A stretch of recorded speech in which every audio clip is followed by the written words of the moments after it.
Karen, just to be clear, you didn't do it. We know who did it, Steve. We know. And we know who spearheaded this cover-up. You all know. Yes, we do. If John was beaten up and attacked in that house, who did it? We don't know. We don't know. We don't know. And it's not for us to know. Somebody other than Karen is responsible for that, for the killing of John.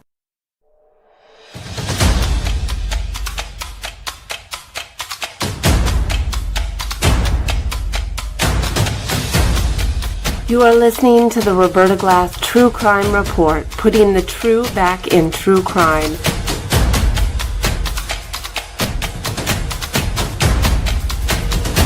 From New York City, Roberta Glass is now on the record.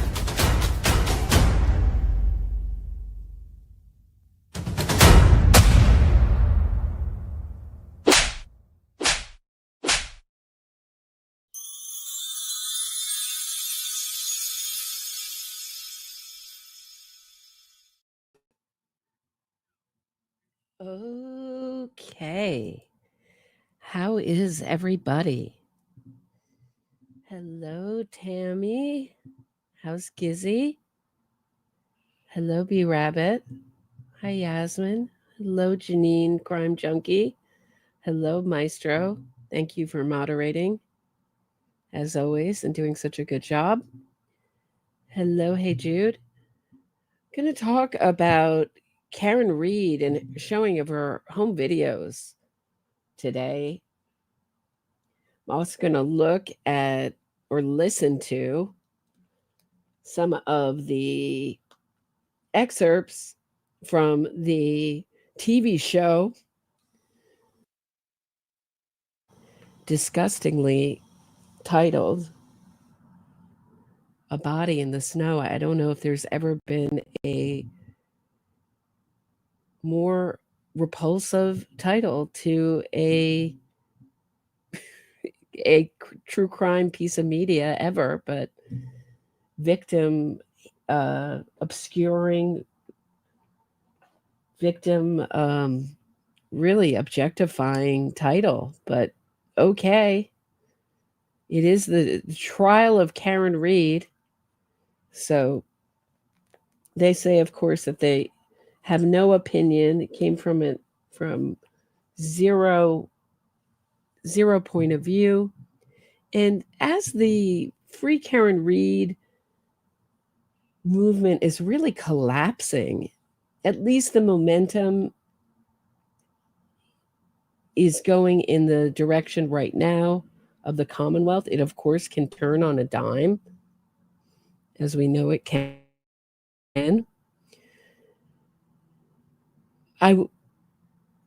I would think that this has been the more and more of the Commonwealth's case has been placed in it,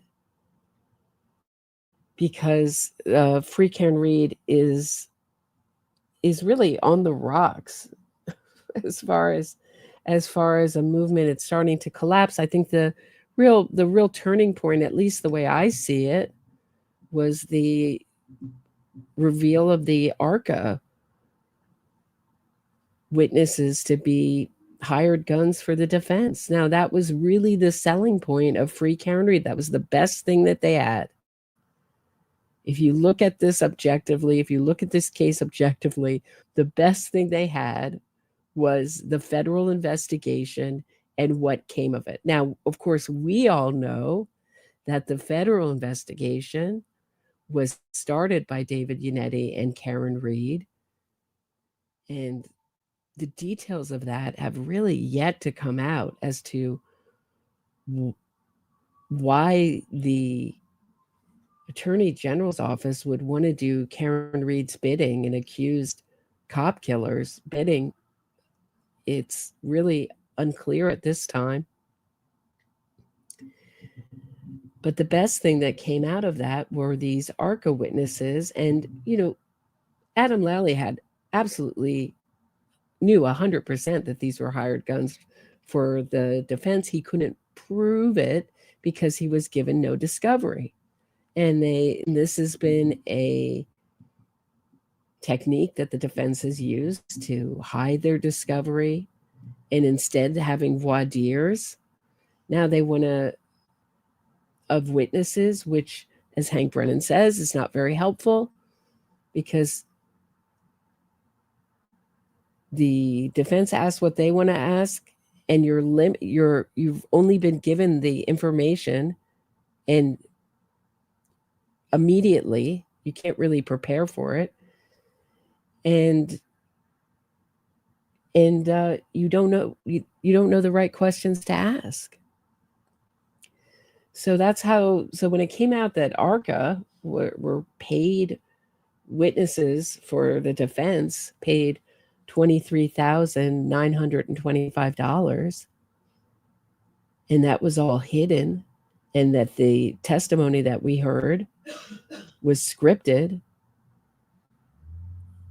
it was shocking. Now, I've been saying all along that these are fraudulent, lying lawyers. I've been criticized for it, but I feel vindicated with what has come out about how these lawyers have operated in this case. Just going over, basically breaking the law, acting like criminals in the courtroom, and they were caught. I don't think that there's going to be much of a punishment. I don't think Alan Jackson, though he should be thrown off of the case, will be thrown off the case. Ditto Elizabeth Little. I think if anything happens to them at all, maybe nothing. They may get an admonishment. They may get a fine. Nothing may happen, and Judge Cannone may go on like it never happened. We've yet to see. But I wanted to correct myself. Also, we're going to get into it from last night's episode. I made an error with the timeline as far as Steve Scanlon. We're going to go over that. But first, let us look at what's been coming out since these teasers have come out about Karen Read, and pictures of herself as a little girl have come out. You saw, I used, if you saw the thumbnail for this episode, you already got a hint of it, but these memes have been going around the internet, especially on X. Just wanted to show you some of them. So, I'm a little bit. So Maestro started with Kubrick's The Shining is still one of the most horrifying movies to this day. And why the smirk, Karen? There she is again, being compared to another Stanley Kubrick movie, A Clockwork Orange. Get to that. That he didn't look mortally wounded. Karen Read as The Shining again. And here's a $250 donation to Karen Read. God bless you, Nick, meaning Nick Rocco, for all you've done to raise money for Karen. Karen, you keep frightening. Wow. So pretty amazing, inappropriate. She talks about how she's short-tempered naturally. I mean, a lot of the things she says aren't so helpful to her defense, and she completely obscures John O'Keefe, throws him under the bus, makes this all about her pain is greater than her, and her family's pain is greater than the O'Keefe's pain or anyone's pain that's ever been, basically. So, but before I get to that, let me get to, so yesterday I went over Steve Scanlon, who is on the Commonwealth's witness list. And I said that he got the idea from reading Turtle Boy. Now, he was reading Turtle Boy, but it's unclear whether he came to Karen Read with this idea, what he said to David Yannetti, But we do know that he did not become a witness for the defense, and according to David Yannetti, was not useful. So Innocence Fraud Watch did this fantastic blog. Just want to go over it. Will Hank Brennan subpoena private investigator Stephen Scanlon, a.k.a. Mike Lynch? So that's the name they said he used, meaning Yannetti said he used. Mike got in touch with me. I thought this was just a closed case. We didn't really, according to Alan Jackson, they didn't have much of a defense before Steve Scanlon came. So did Steve Scanlon bring this story and Karen Reed embellished on it? Did Steve Scanlon hint at something going on in the house? But by the time Turtle Boy talked to him, he's like, how'd you know Callan Albert was in the house? Well, I learned that from you. Yeah, you're breaking this wide open. So again, he was an idea used. Karen Reed used his name to stir the pot, as Natalie Bernschneider-Wawicki said in her police interview. So will he be subpoenaed to testify? He's on the witness list. That doesn't mean he will. To establish who concocted fantastical story about Brian Albert, Colin Albert, and Brian Higgins, including Gretchen Voss and David Holy Smokes Yannetti. So just to give you an idea of the timeline, in November 2016,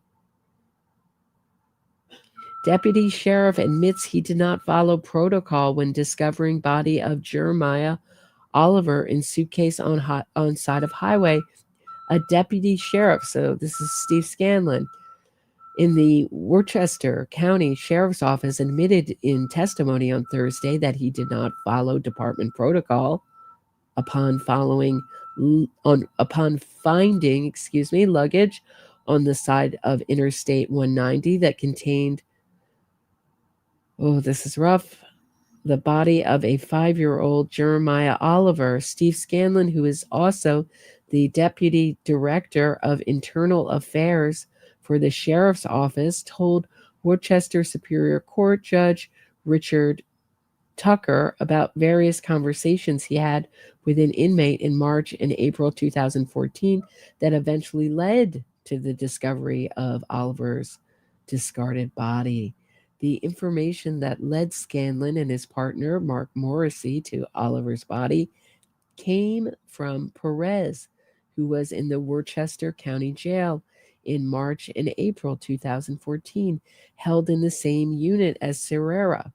The prosecution asked Scanlon if he had ever contacted state police, the Worcester County District Attorney's Office, or the Fitchburg Police Department at any point during the time he reviewed information from about Oliver from Perez. He did not. He told the court. ADA Cheryl Riddle asked Scanlon if it was fair to say that sheriff deputies have no jurisdiction over unattended death cases. Scanlon said yes. Riddle asked if Scanlon had ever been asked by state police to investigate an unattended death, homicide, or missing child case. Scanlon said no, adding that if an inmate dies in custody, the officer always notifies the state police. Riddle then asked Scanlon if it was fair to say that he did not follow the department's policies and procedure. He said correct. So that brings up for me that he is someone who likes to insert himself into high-profile cases or even cases that catch his interest. And that was there, and it makes me ask the question, was there pushback on Scanlon? Does he have a bad feeling about the Massachusetts State Police from this or another experience he had? Is that what made him come to Yannetti? It's odd. So whilst on holiday in Aruba with his niece and nephew and Karen Reed, John O'Keefe receives a couple of photos from his friends and neighbors, Julie and Chris Albert. It is very possible the Alberts were keeping an eye on John O'Keefe's house for him while he was away. After going through discovery material from John O'Keefe's phone, Karen Reed and her innocence fraud lawyer, David Unetti, went on to use these photos as exhibits during Karen Reed's first murder trial to lie and spin a false narrative and smear the Alberts. So remember these photos? This is supposed to be them menacing, these menacing photos that were a joke. Karen Reed concocted a malicious story that there was bad blood between John O'Keefe and his then 17-year-old teenager Colin Albert, who is Chris and Julie's youngest son. And on January 28th, 2022, at around 8:23 p.m. on January 28th, while John O'Keefe was in C.F. McCarthy's pub with Michael Camerano, Karen Reed had texted John that Richie, her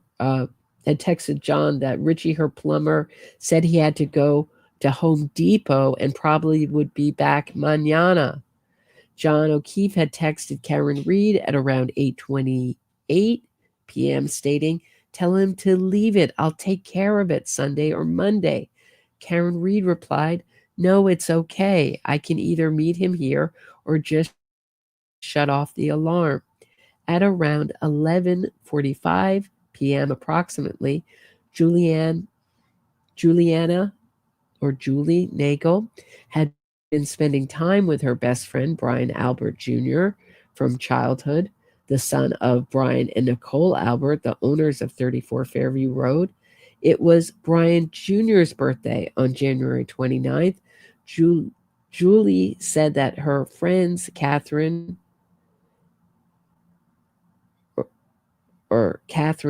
Doty, Mary Kent, Emily Fabano, Courtney Alba, and Colin Albert had left 34 Fairview before midnight.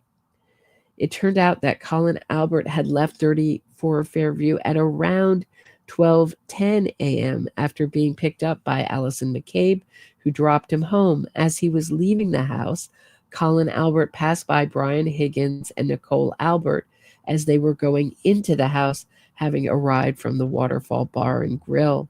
John O'Keefe was murdered by Karen Reed after she chose to reverse into him with her black Lexus SUV at around 12:31 a.m. and left him mortally injured to die in a blizzard on the darkened edge of the lawn of 34 Fairview.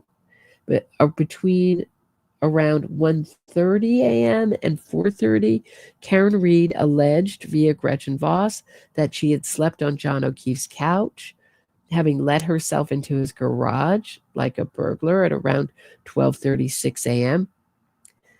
Tom and Aaron Beatty. The below was written by Karen Reed and sent to Aiden Turtleboy Carney via intermediary Natalie Bernschneider-Wawicki in around May 2023.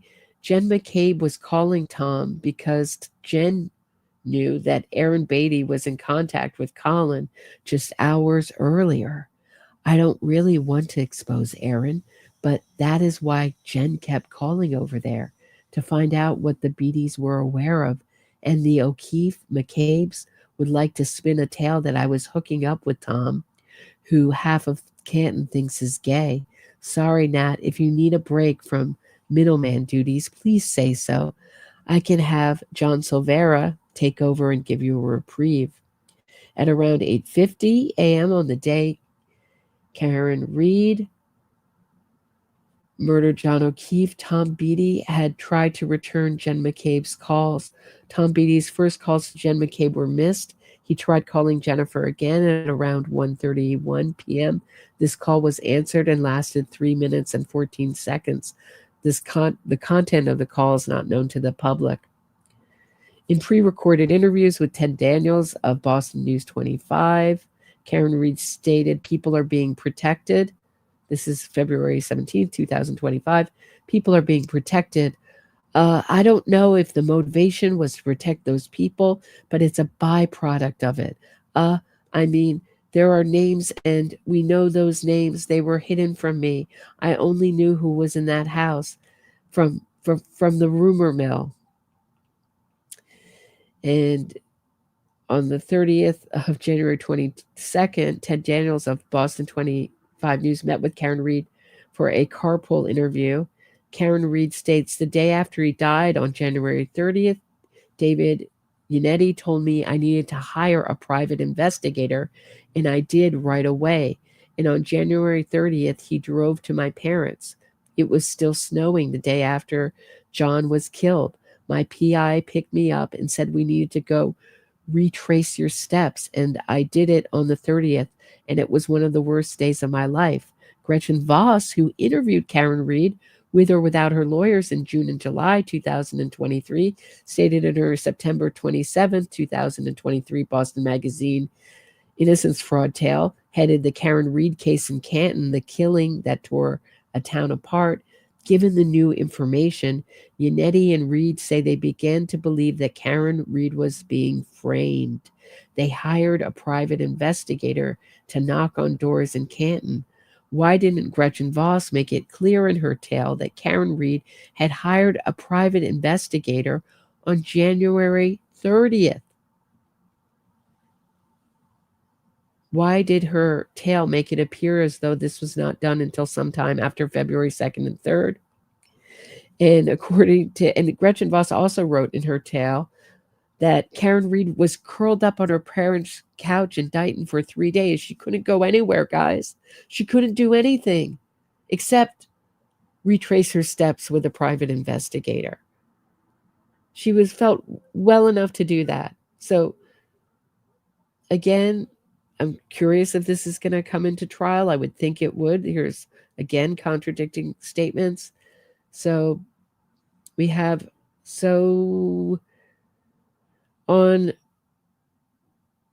is not known also if Karen Reed ever, this is the point Innocence Fraud Watch makes, if she ever resolved her alleged plumbing issues, or if Richie the plumber even existed, or if she had hot water issues. If she was running around on the 30th and the 31st on the 30th with her private investigator, and on the 31st of January or 1st of February 2022, this is when Steve Scanlon, aka Mike Lynch, comes into the picture.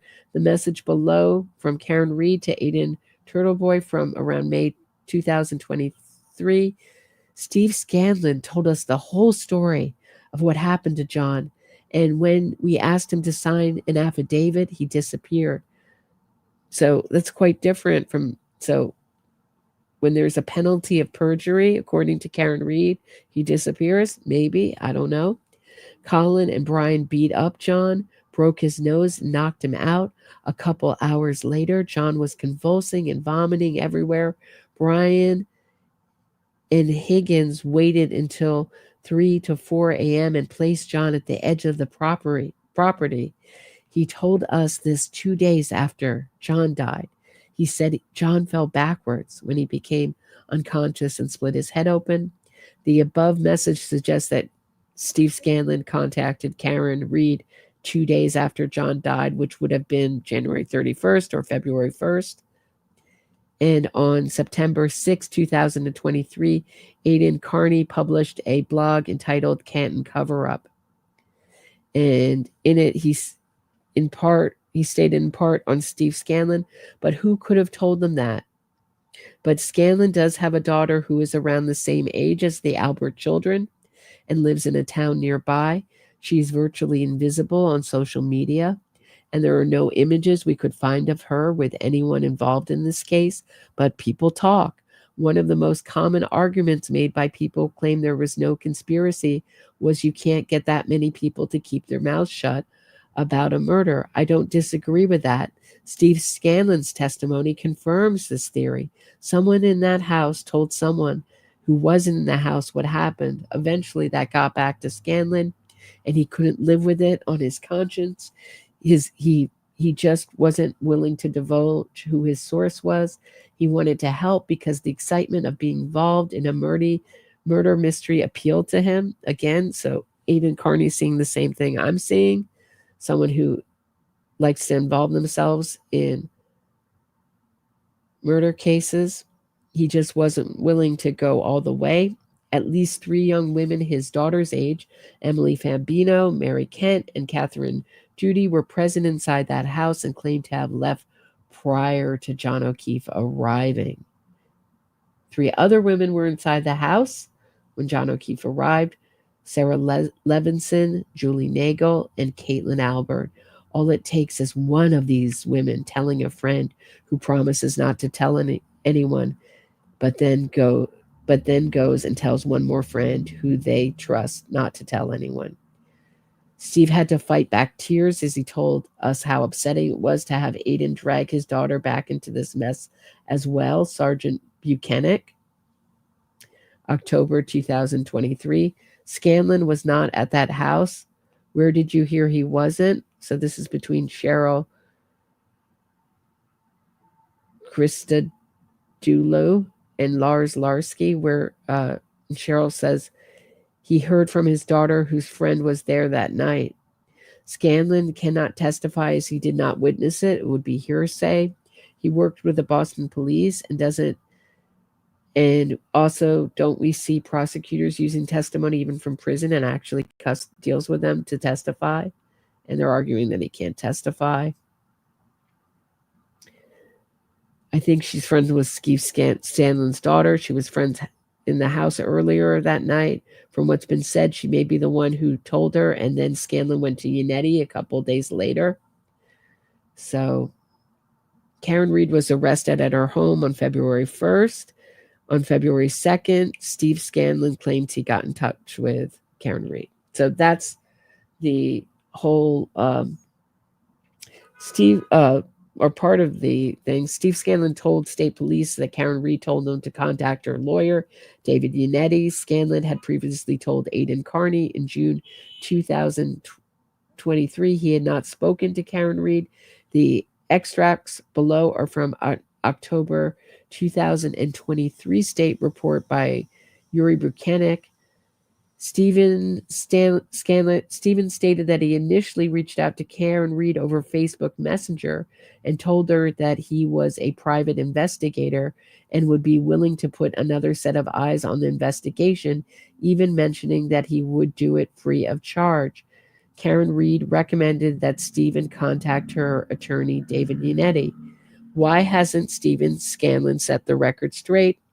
By publishing screenshots of what exactly he sent to Karen Reed via Facebook Messenger and what Karen Reed sent to him in return.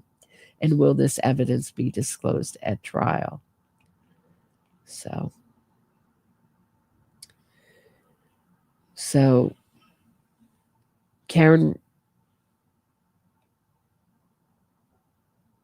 Stevens stated that he was not sure of the exact date, but he eventually contacted Yannetti's office, offered the same services, suggesting that O'Keefe might have been beaten up and that he was not sure what happened, but would be willing to work on the case, obviously only if agreed on by Yannetti and his client, Karen Reed. Following their phone conversation, is that the gravelly voice phone conversation? Do you remember David Yannetti saying that? I heard from a man, Mike, with a gravelly voice, like this deep throat conversation. Like in Watergate. David Yannetti asked Stephen to come into his office to discuss the message further. And Innocence Fraud Watch asked why he used the pseudonym Mike Lynch. So, pretty interesting. And just a correction, I'd like to keep things factual and correct things when I can.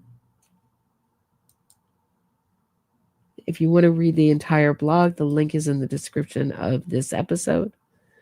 Thank you, Yasmin, for the Norwegian donation. I appreciate it. Appreciate you, Roberta. I appreciate you, Yasmin. Thank you so much. All right. So let's get into Karen Reed's ridiculous ID discovery tales. Is everybody ready for it? Everybody ready for it? They're giving out gifts like crazy, like they premiered this. Actually, before I show this, let me just show you what the premiere looks like with gift bags and everything. This is on TikTok. I took down the sound, so I don't know if there was music that's copyrighted on it. But let me tell you, friends, this is a much watch. ID Discovery has released a documentary. It's a documentary, guys, called A Body in the Snow, the trial of Karen Read. It's not just some for-profit true crime murdertainment made to gain money. It's a must-watch documentary that you know you're getting the hard, cold facts from it with no bias, absolutely no bias at all. Discovery invited me to an exclusive screening of their newest docuseries. So this is really like a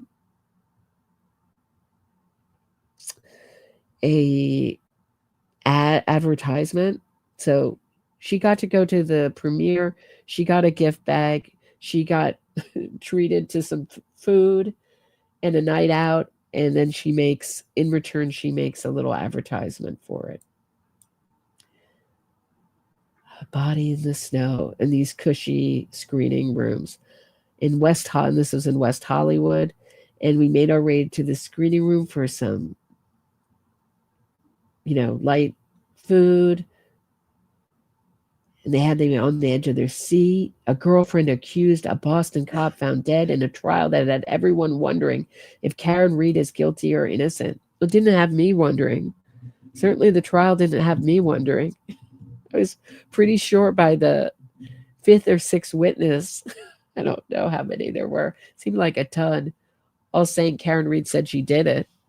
I wasn't so, I didn't think it was such a whodunit, along with all the other evidence in the case, but okay. We've never seen before footage and expert analysis. Oh, they're going to have experts. A little appeal to authority to really sell it. I mean, are these the YouTubers? The expert analysis? And so that'll give you an idea of that.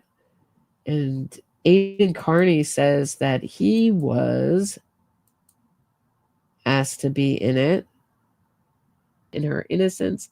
Then she got upset with Read when the jury hung because it wasn't the end she wanted. Now she's flipping on her due to all of this. And this documentary is going to be McAlbert propaganda. She interviewed Kevin Lenahan and Coffin Doofus. He calls them Plevin and Coffin Doofus, which tells you everything you need to know about her. She also had the audacity to accuse YouTubers of profiting off this case while she is making likely 6 or 7 figures off of this. He calls it a headpiece. And he puts the receipts there. My name is Caitlin Cutt. I am a TV producer working at a company called Cosgrove Muir Productions. We're best known for our long-running documentary series, Unsolved Mysteries. Right. She also said, I played the interview yesterday with Terry Muir, where she said that she didn't screen the TV show for Karen Read or her lawyers, which I don't believe. She said she just showed them clips to show them what they look like on film. I mean, Karen Read has done a zillion interviews. David Yannetti, Alan Jackson too. They know what they look like on film. They don't need to be shown. So let us get into Karen Read's ridiculous tale. So I just used the audio and I edited in my own pictures to avoid a copyright strike. Sir John O'Keefe was found in the snow outside the Canton home of another Boston police officer. So this is footage shortly after Karen Read is alleged to have killed John O'Keefe. I just edited that in to give you some perspective. 5 Investigates has also learned that Officer O'Keefe suffered head trauma. The Norfolk DA's office announced late last night that state police have arrested O'Keefe's girlfriend, 41-year-old Karen Reed of Mansfield. Authorities say Reed drove with O'Keefe to the home on Canton's Fairview Road early on Saturday morning, just after midnight. It's not clear if it's alleged that Reed struck O'Keefe with her car, but she is now charged with manslaughter, motor vehicle homicide, and leaving the scene of a motor vehicle collision caused. John and I argued the morning of the 28th, Friday morning. Most of our arguments were about his kids and that he thought I spoiled them. So again, Karen Reed, this is something she did in the text messages between Karen Reed and John O'Keefe. The night he was killed, she was blaming the kids for making things toxic, that the 4 of them together, meaning Karen Reed, John O'Keefe, and his niece and nephew made things toxic. And she says, and her version of events is that he was mad, and this of course is the Gretchen Voss version of events that we keep hearing, that he was mad because she fed them Dunkin' Donuts that morning and that they would always expect it, that she spoiled them too much, when we really don't know the reality. All we have is Karen Reed's version of events. They fought that morning. What about? We don't know. It looks like it's going to come out that Karen Reed was, I don't know how deep it got, flirting, seeing more than just Brian Higgins. So it looks like maybe that Tom guy that she just, I don't know, maybe someone else. Looks like that's coming in. That as she's accusing John O'Keefe of being wildly unfaithful, she's being wildly unfaithful. What a shocker. As she's done every step of the way in this case, she's blamed other people for things that she's done herself. And I thought it was a real low blow of him to get on me for that. It pissed me off. And I said, I gotta get out of here for a minute. So I came down here to my house in Mansfield, sat in the other room, and I worked remote all day. That day, everyone was getting ready for this massive blizzard, but I realized I didn't want to be shut in here with the snow. I'd rather be up there with John and the kids and doing something fun. And we always had fun on the weekends. So wait, was it only on the weekends that was fun? Didn't she say that the source of all the tension between herself and John O'Keefe were the children, but she was dying to get to John O'Keefe and the children because they had great fun on the weekends? So again, not a little contradictory. Which is it? Did the children make things toxic, or were you just jonesing to go and have a drink, as John O'Keefe said in his text message to you? You're obviously jonesing to go drink, so go, Karen. And instead, as he's went out for drinks, he's waiting for her to arrive because she is hung up with her hot water issues, dealing with her rusty pipe and her hot water issues in her home. She can't come out because she has Richie the plumber over at 7:00 on a Friday night, 7:00 on a Friday night. Little odd, no? Has anyone called? I mean, I'm just so curious. Does this guy exist? Do these communications exist? And if they don't exist, like I suspect they don't, what was the reason for Karen Reed to make up this hot water issue? Was this just a way to have him wait? Was it a way to gain control? And he had ticked me off. I'm going to tick him off. Tit for tat. Way to wrestle control and gain control over him. Make him suffer. Punish him. And then at about 6 p.m., either I called my father or he called me, and he said, "How was your day? What are you up to?" And I told him what happened. And I hated complaining about John to my parents because they liked him a lot. And my father just said gently to me, "Karen, why don't you stay home tonight? It's gonna snow." But I didn't. Dad, if I listened to you, none of this would have happened. Wait, why didn't you stay home and get your hot water issues fixed? I thought that's what, instead, so were you calling your dad or were you calling the plumber? Which is it? Was Dad giving you sage advice that you shouldn't go out? So essentially she's blaming the snow. It was the snow's fault. Not the fact that she purposely hit John O'Keefe with her large SUV going 24 miles an hour in reverse with her infotainment system beeping and flashing at her that she was going to hit something, never once touching the brake, swerving to hit him.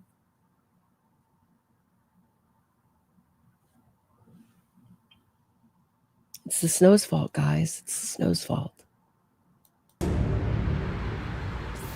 think I left here in Mansfield at 8:30, and I met John at a bar in Canton, CF McCarthy's, at 9. And then we went to the waterfall right next door to McCarthy's. At the waterfall, it was Jen and Matt McCabe. We saw Jen McCabe all the time. She coached John's niece's basketball team, so we saw her 2 or 3 times a week. And then Brian and Nicole Albert and Brian Higgins were there. My attitude always when I was out and about with John was, you know, he's got to blow off steam. It suits us all if John blows off a little steam, because he always has steam. Right. He's the angry one. He has steam that he needs to blow off. Not Karen Reed needs to blow off steam and desperately needs a drink. She was hounding him all that day. You're going to drink? You're going to go drink? Are you going to drinks? No, I'm at the doctor's with my kids. No, I'm having pizza with my kid. No, you know, his niece or nephew, you know. But Karen Reed was dying to go out and drink.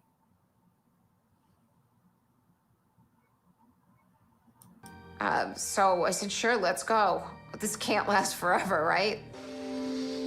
So I'm driving, and John got on the phone with Jen, and he's telling me it's 34 Fairview. And we arrive at 34 Fairview. So when John got out of the car, he took my full vodka soda, which is sitting in the cup holder. Do you think that vodka soda would fit in the cup holder? I'm curious. Did he take it because he thought she was going to follow him in? They were both planning on going. And again, do you notice that she's the one who mentions that he told me to go to 34 Fairview Road? And this is something that Ronnie, the attention-seeking EMT juror, talks about. It was John O'Keefe who punched in 34 Fairview into the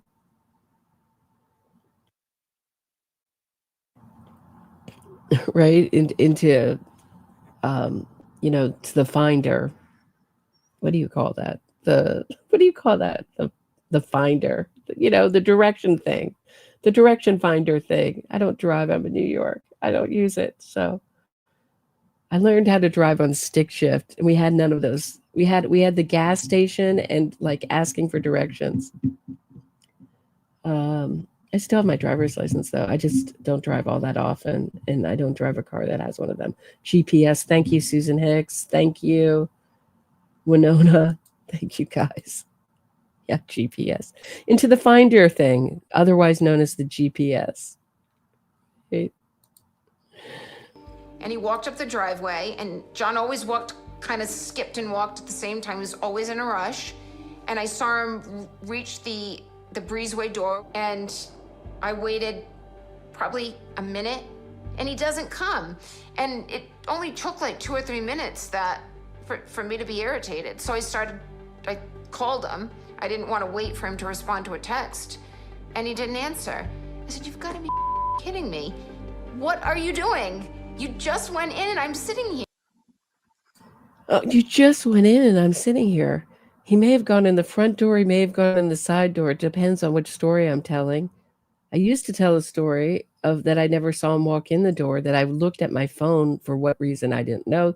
That was one of the first things that clued me in to something being terribly wrong with her story.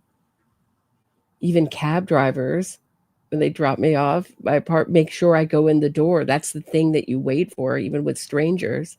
Make sure that they go in the door. You're not looking at your phone the minute they go in the door. You want to make sure they got home okay, or where they went okay. Of course, this is Karen Reed pretending she didn't know what happened when she knew exactly what happened to him. She was the one telling everyone he's dead. He got hit by a plow.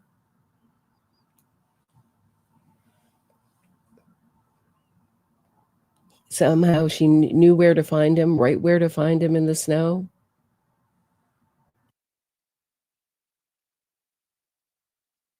Here. Either we're welcome or we're not, but it shouldn't take you 5 minutes to determine that. And then about 10 minutes went by, and I left, and I was not happy. You know, there's a joke about the West Memphis 3 case with Jesse Miss Kelly, one of the 3 convicted killers, who said, and then I left at the end of every, just it's a way of, they always said that, we're going to call that his memoir, and then I left. It's like Karen Reed, and then I left. I wasn't there. I didn't do it. I put myself at the scene of the crime. My vehicle's smashed to smithereens taillight is embedded in John O'Keefe's shirt, but it was all a police cover-up conspiracy because everyone doesn't like the adjunct finance professor, Karen Reed. Everyone wants to somehow frame her.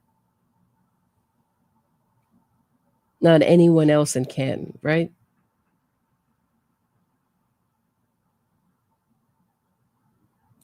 Little did I know, John was not getting my phone calls. And then that was it. Really? Little did you know he wasn't getting your phone calls?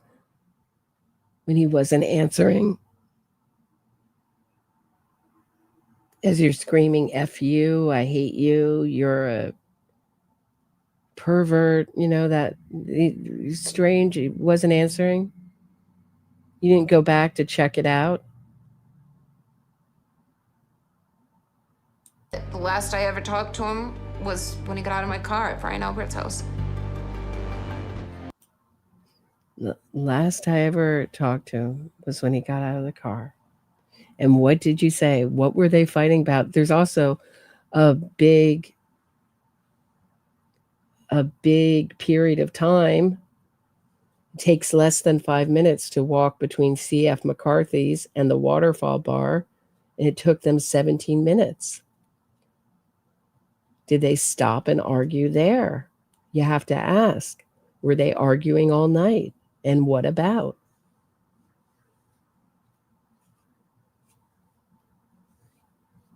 And was John O'Keefe finally done with Karen Reed? And said he had tried to break up with her 2 weeks before and kick her out of the home, and she wouldn't leave. And did he finally had enough that night?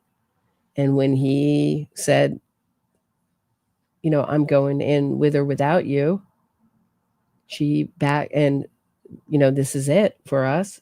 She backed into him. She taught John a lesson. The thing that Karen Reed is absolutely sure of, that she says over and over again, is that there was zero chance this was an accident. And that I have to agree with Karen Reed. There is zero chance this is an accident, that Karen Reed didn't know she was doing it. She could not have missed her infotainment system beeping and flashing at her. I've also heard from people who have similar cars, says that the infotainment system will turn down your music.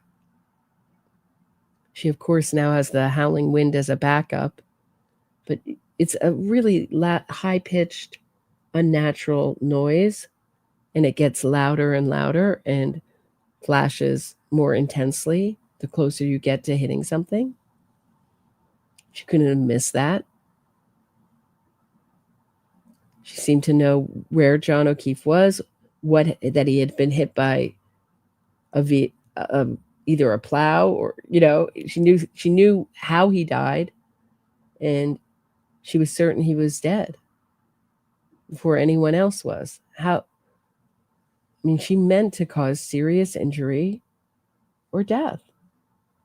She knew if you have a boyfriend who does not wear a coat as a habit, it has to be in your mind that if they ever get in a situation where they can't get out of the cold, it will be devastating, if not deadly. If he somehow gets incapacitated, to use Karen Reed's words, it's going to be deadly. Karen Reed could not have missed that fact. So that's that one. That's here, this is really over the top. I don't know. Should we take a break? I think I need a little palate cleanse. 1 minute.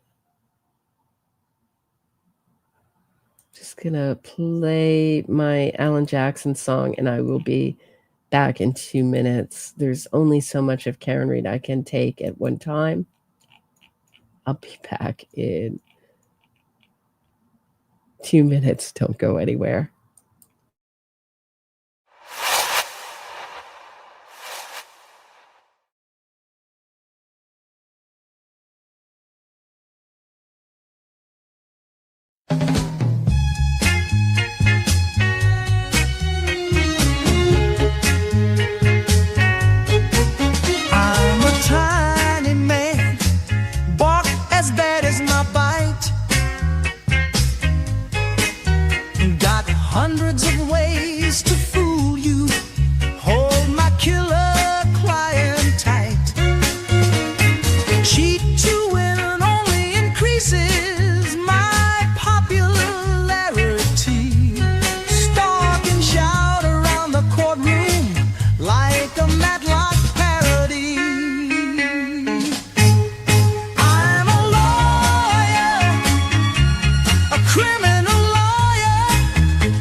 Okay, I'm back. All right, is everybody ready for Karen Reed? Some nonsense from Karen Reed. This is Karen. No one's suffering like Karen Reed. She also uses the phrase she's on trial for her life, as if this were a death penalty case. I mean, it's certainly going to change her life. I'm not arguing that. But this is ridiculous to say she's on trial because she took John O'Keefe's life, or she's accused of doing that. You know, it remains to be seen how a jury's going to go. This has been such a powerful innocence fraud campaign. Has it right now? It's certainly limping into an April 1st court date. Hey, Tammie, I love this song. This is for any new equipment, Roberta. Thank you. Thank you, Tammie. Appreciate that. Yeah, my computer is like it's on the fritz, guys. I don't know how much longer it's going to last. I appreciate it. I'll put it in the fund, Tammie. So, yeah, she's on trial for taking John O'Keefe's life. Absolute no compassion for the O'Keefes, no compassion for John O'Keefe. She said publicly she didn't love him. I think she's a psychopath and capable of such feelings, but take a listen to this. This is victim Karen Reed.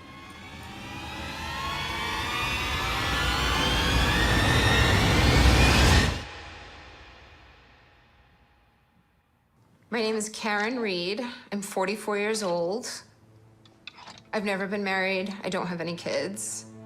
I don't envision myself having the white picket fence bullshit. I've worked in a financial services company for decades. I was a lecturer at Bentley University. By the way, I have to point out that this is one of my new t-shirt designs. The bunny boiler Karen Reed t-shirts. Check them out. Felt like that was appropriate. That is Karen Reed's mugshot. If they're gonna make free Karen Reed shirts with her mugshot, I'll make bunny boiler t-shirts. University. Now I'm being charged with murdering a Boston police officer. So this was curious here. She talks about Bentley University with her dad. Let me just go back for a second. I didn't realize how quickly, but he's been on leave for the last few weeks. This is right after John O'Keefe was murdered, and Bentley University announces Bill Reed has been on leave for the last few weeks, and his return date is uncertain. That was curious. Also, he was dean of finance. He was sort of an intermediate, seemed like a replacement person. Patty from Patty's Playhouse sent me this for, I believe it was 2 years. So. Murdering a Boston police officer. I could face life for second degree, life in prison. So as we approach trial, I'm moving to a hotel in Boston. It's weird, you're used to working all day and... She could get life in prison, but you still have your life if you're to get life in prison.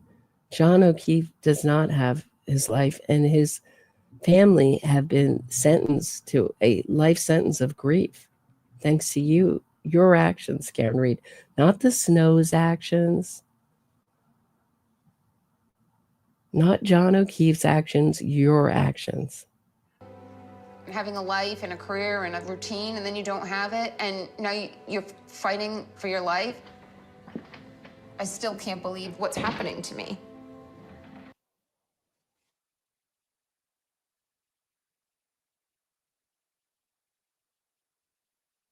She can't believe what's happening to her. Everything's happening to her. It's all happening to her. It's nothing that she makes happen. It's all happening to her. Repulsive. I don't know how the camera people ever stop throwing up filming this.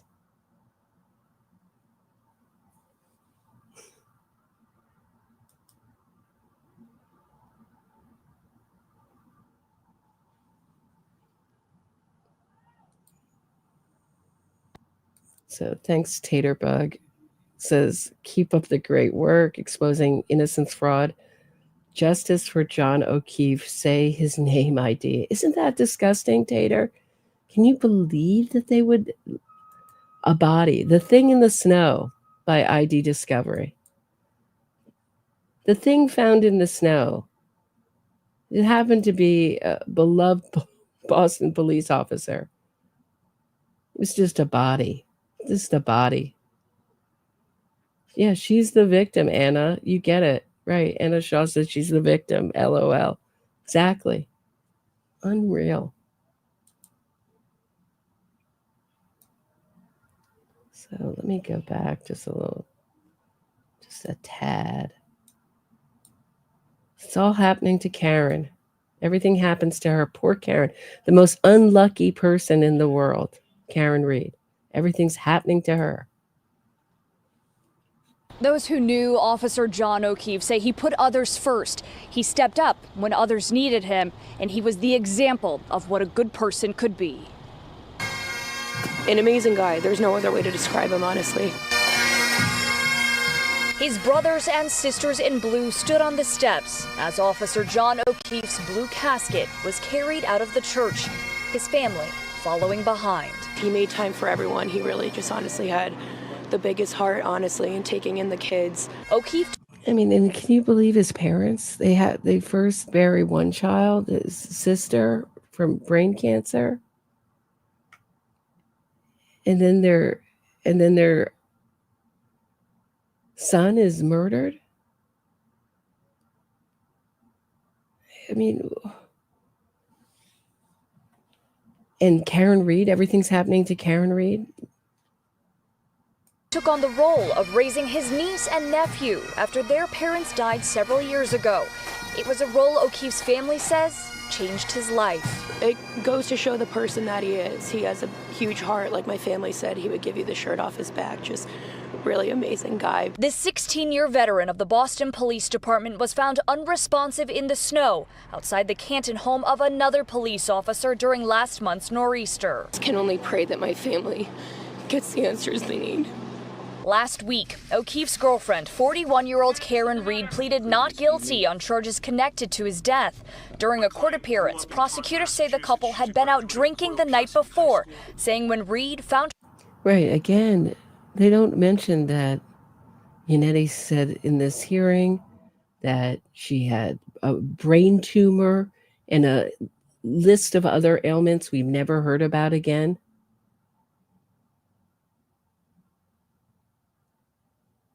Did he make that up, or did Karen Reed tell him that? And was Karen Reed, this is what I'm curious about, was Karen Reed, there's a text message where Karen Reed says to John O'Keefe, this may not be a direct quote, but it's something to the effect of, I'm struggling with my own things, or I have my own things I'm, meaning challenges that I'm dealing with, my own things I'm dealing with. So was this Karen Reed? Was Karen Reed telling John O'Keefe that she had a brain tumor, or they suspected she had a brain tumor? Have we ever seen any evidence that Karen Reed has MS?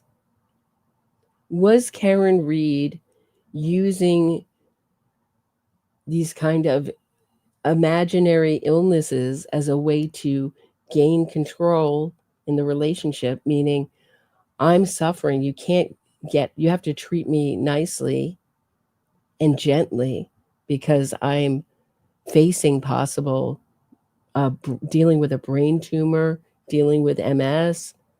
Was this a technique she used? Does she really have MS?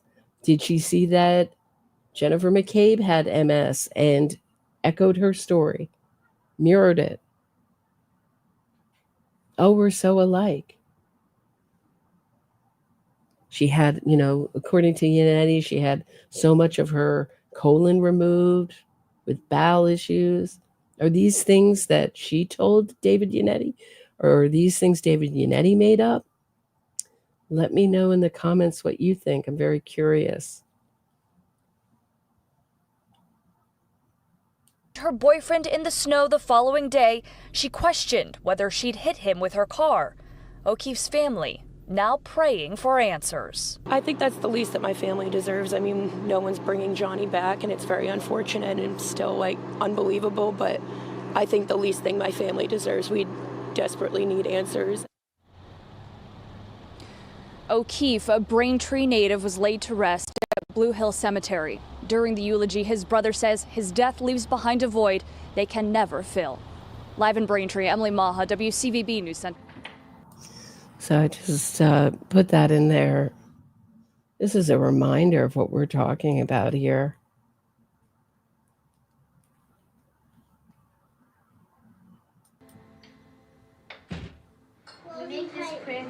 Christ our Lord. Amen. Very nice. Very nice. I've lived. So there's, and this is a technique used by innocence fraudsters. I've talked about it before. They like to use pictures, childhood pictures of accused and convicted killers to gain the public sympathy. Curious how many childhood pictures of John O'Keefe are in this, if any. But it's a way to get the audience to identify with the killer and see, and remind them, I think, in some way that they're somebody's baby. They're not a dangerous, violent psychopath. They're just inside. They're really just a hurt child. I think that's what they mean. It's a ploy for sympathy. Lived most of my life in Massachusetts. I have an older brother and a younger sister, so I'm in the middle. So that's her brother, Nathan Reed, who's always shilling for money for her. He also had his own issues, stole money and avoided worked out a restitution deal, so he didn't have to do any time. But we have Karen Reed's sister is MIA. What does Karen Reed's sister know about her? And this is something, if you see innocence campaigns for either convicted or accused people, killers, and you see one person out in the forefront, the mother or the brother or always ask yourself, where's the rest of the family? Because often the family member that knows the most is the one that's not seen, isn't talking. And I'm curious as to what Karen Reed's sister knows. Definitely the most outgoing. I've always been very reactionary and I guess a little maybe impetuous. I'm private, but I'm open, so when I'm with people, I'll tell them anything. So that's also Caitlin Boudreaux Reed. Had a good look at Karen Reed's tail light there. She's on the Commonwealth's witness list. They're taking her as a witness. What does she know? She hasn't been at the hearings. You haven't seen her at the rallies. Haven't seen her in court. What did she see? What did she know that morning? Very curious to know. Welcome back to Lifestyles of the Almost Rich and Famous. And I am your host, the lovely, the beautiful Karen Reed. When she was a young girl, she would do plays constantly when we'd have like if we had cookouts or the pool. We're gonna watch Mom. Everything you do is grand. She was always brought a lot of fun to. Yeah, she's got a great personality. She really does. This is my darling daughter. I was dean of business at Bentley University. She's got a great personality as long as you're doing what she wants. She's not behind the wheel of her rather large SUV or spearheading a witness harassment campaign. She's got a great personality. Other than the killing people things, or, there's rumors. I can't say they're true. Certainly there have been rumors going around that she lit her ex-boyfriend's car on fire and she threatened another ex-boyfriend with a knife. Don't know. Those rumors certainly have gone around. Swirled around this case. But we definitely know from the evidence that the Commonwealth has in both Aidan Carney's case and in her case that she not only hit John O'Keefe with her rather large SUV, she left him there so that he wouldn't survive, to make sure that he wouldn't survive it or would be seriously injured, either one.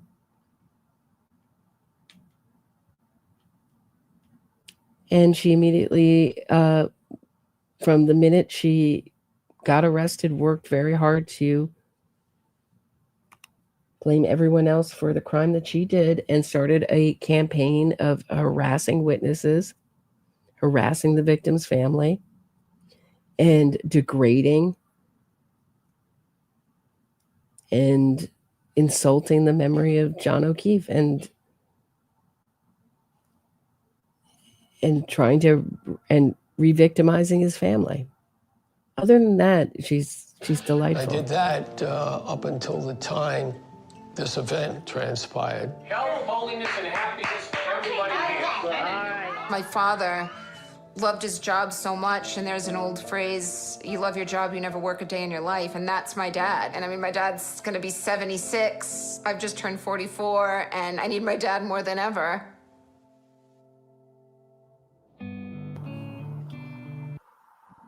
Guys, she needs her dad more than ever. What about John O'Keefe's niece and nephew, who lost both their parents, then lost their uncle, because life was taken by Karen Reed? They don't need him. And how about Karen Reed's parents, or how about John O'Keefe's parents?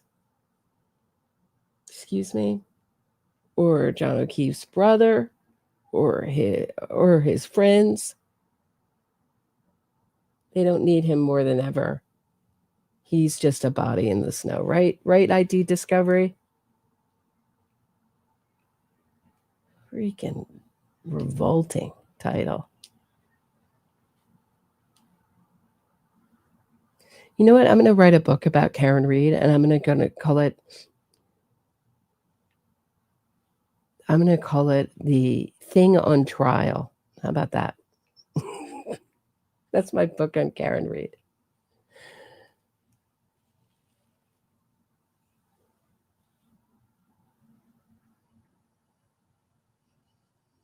Liar on trial. I don't know. Liar is even just dehumanizing.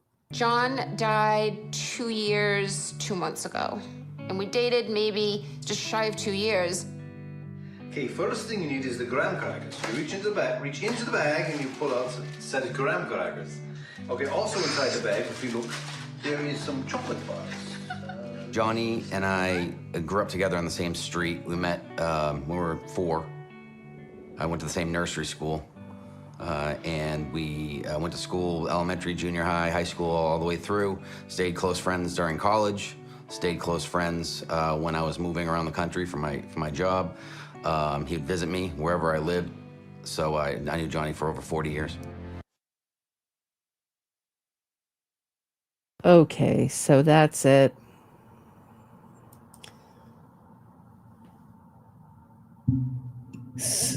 Premieres tomorrow night. They're looking to bring in as much do-re-mi as possible.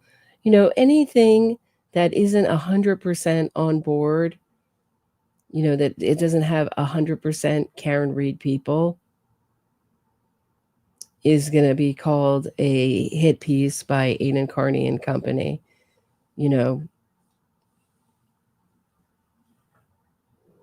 But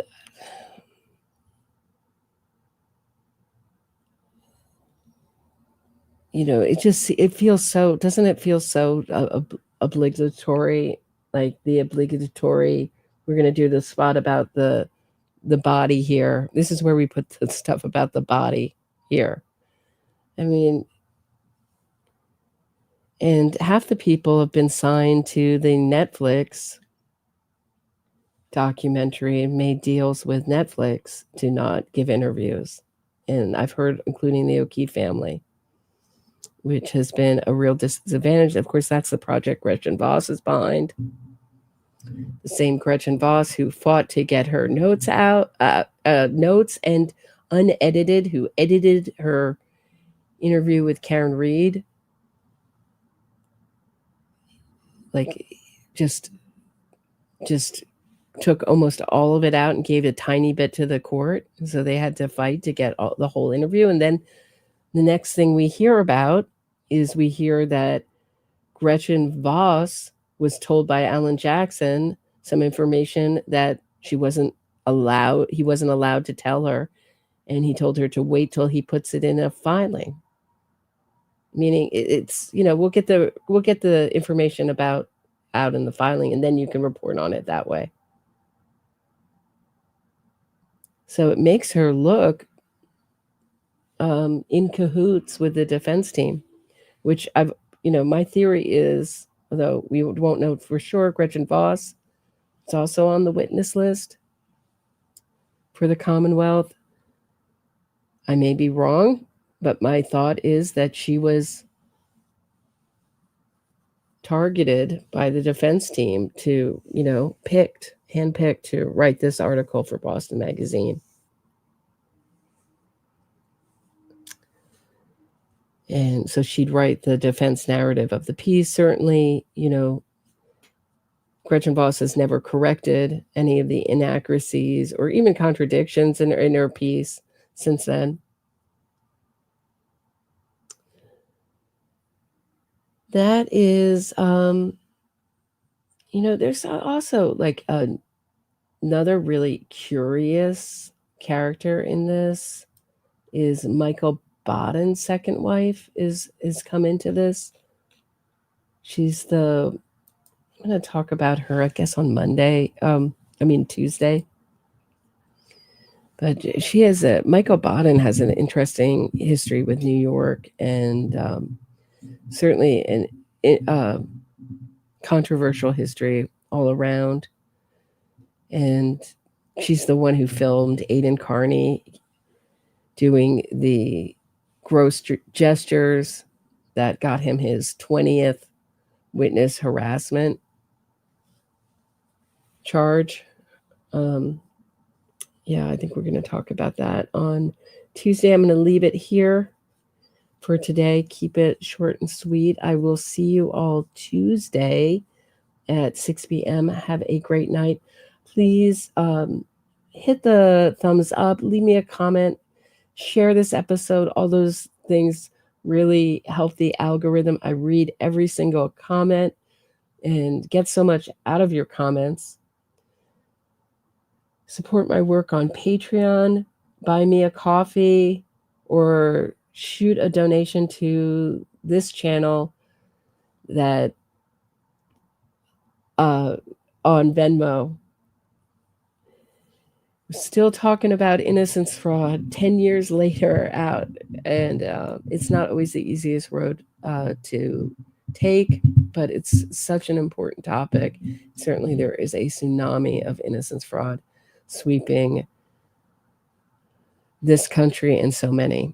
Have a great night, everyone. See you Tuesday at 6.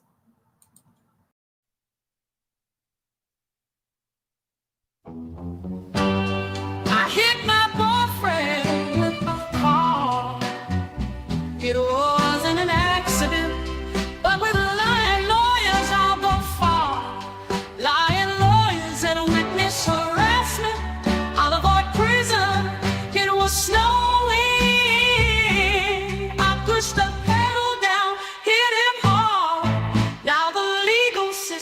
my clown. Innocence fraud campaign to save my skin. Making money, truth is my second victim. Carry, Jen, like John, you were my mom. My innocence fraud campaign is my biggest hit yet. I hit my boyfriend with my car. It wasn't an accident, but with lying lawyers I'll go far. Lying lawyers and witness harassment, I'll avoid prison. It was snowing. I pushed the pedal down, hit him hard. Now the legal system, my clown. Innocence fraud campaign to save my skin. Making money, truth is my second victim. Carry,